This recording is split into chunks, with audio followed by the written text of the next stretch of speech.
ആര്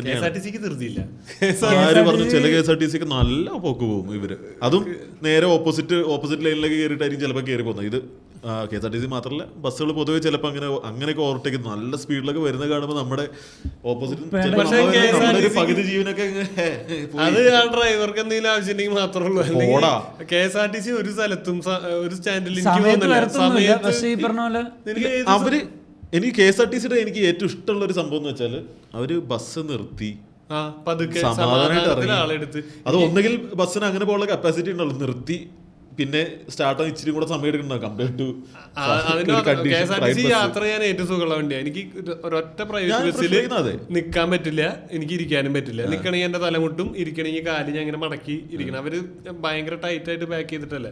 leg space എന്ന് പറഞ്ഞ സാധനമല്ല KSRTC. പഴയ KSRTC എനിക്ക് മറ്റേ സാധനം ഒന്നും ഇഷ്ടമില്ല. മറ്റേ ലോ ഫ്ലോർ ഒക്കെ ഇല്ല, അതിന്റെ സീറ്റ് ഇങ്ങനെ ഇരിക്കുന്നത്, ഇരിക്കാൻ യാതൊരു സുഖമില്ലാത്ത സീറ്റുകള്. നമ്മുടെ ലോ ഫ്ലോർ മറ്റേ ഓറഞ്ച് ബസ്സിന്റെ നമ്മുടെ പഴയ KSRTC നല്ല സുഖമായിട്ട് കാലൊന്നും തട്ടാണ്ട് സുഖമായിട്ട് അതും ഇരിക്കാം ആ മൂന്നാളുടെ സീറ്റില്. അത് ഈ പറഞ്ഞ പോലെ മൂന്ന് മെലിഞ്ഞവരാണെങ്കിൽ കുഴപ്പമില്ല. എനിക്കത് പ്രശ്നമാണ്. എനിക്ക് രണ്ടുപേരുടെ സീറ്റിലേക്ക് ഞാൻ ലെഗ് സ്പേസ് ഉണ്ട്, ഇതില്ല വീതി തീരെ കുറവാ. പക്ഷെ ഇതും കുറവാ, ലെഗ് സ്പേസ് ഭയങ്കര കുറവാ.